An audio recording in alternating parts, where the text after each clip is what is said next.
Hello friends, कैसे हैं आप लोग। आई होप कि आप लोग बहुत अच्छे से होंगे और आपकी पढ़ाई बहुत अच्छे से चल रही होगी। मैं हूँ श्वेता और आपका स्वागत है मेरे कॉन्सेप्ट की क्लास में।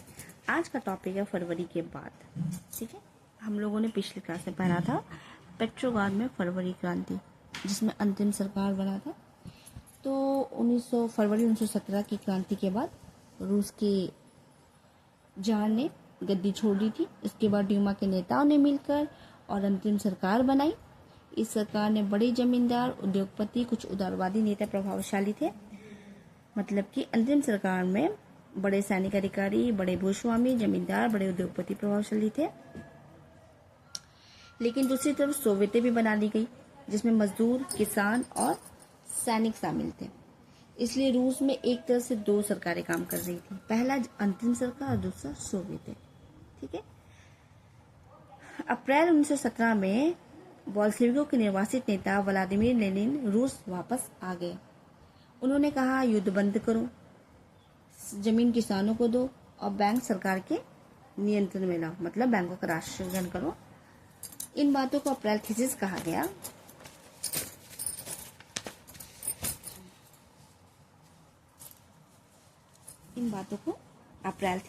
गया। लेनिन ने यह भी सुझाव दिया कि बोल्शेविक पार्टी का नाम कम्युनिस्ट पार्टी रख दिया जाए। क्यों?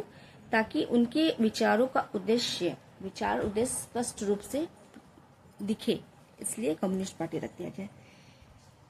लेकिन उस समय नाम तुरंत नहीं बदला गया था। ठीक है, लेकिन बोल्शेविक पार्टी में ज्यादा लोग अप्रैल थीसिस के बारे में सुनकर काफी हैरानी हुई। उन्हें लगता था कि अभी समाजवादी क्रांति के लिए सही वक्त नहीं है, अंतरिम सरकार को ही सपोर्ट किया जाए। लेकिन उनकी ये सोच कुछ घटनाओं से पूरी तरह बदल गई। क्यों बदल गई? क्योंकि अंतिम सरकार ने युद्ध जारी रखा, किसानों को जमीन नहीं दी, मजदूरों की समस्याएं नहीं सुलझाई। इसलिए धीरे धीरे मजदूर, किसान और सैनिक बोल्शेविकों का समर्थन करने लगे। और क्या हुआ उसके बाद? इन सब होने की वजह से गर्मियों तक मजदूर आंदोलन और फैल गया। फैक्ट्रियों में फैक्ट्री समितियां बनाई गई, मजदूर मालिकों के कामकाज पर सवाल उठने लगे। मजदूर यूनियनें बढ़े, सेना में सैनिक समितियां बनने लगी। लगभग 500 सोवियतों ने अपने प्रतिनिधि अखिल रूसी सोवियत कांग्रेस में भेजे गए। इसका मतलब था सोवियत की ताकत बढ़ रही थी और अंतिम सरकार कमजोर हो रही थी। तो जब अंतिम सरकार कमजोर हो रही थी, तो जब लोगों का भरोसा सरकार से कम होने लगा और बोल्शेविकों का प्रभाव बढ़ने लगा, तो अंतिम सरकार डर गई। उसने क्या किया कि मजदूर आंदोलनों को रोकने की कोशिश की और मजदूर के नेताओं को गिरफ्तार करना शुरू किया। और जुलाई 1917 में बोल्शेविकों के बड़े प्रदर्शनों को बलपूर्वक दबाना चाहे कि नहीं, ये नहीं होगा। फिर क्या हुआ? गांवों में किसान और उनके समाजवादी क्रांतिकारी नेता भूमि पुनर्वितरण के लिए दबाव डालने लगे। भूमि पुनर्वितरण मतलब जमीन को बड़े जमींदारों से लेकर किसानों में बांटना। मतलब कि गांवों में किसानों ने भूमि समितियां बना ली। ठीक है, और क्या की उनका उद्देश्य था कि जमींदारों की जमीन किसानों में बांटना था।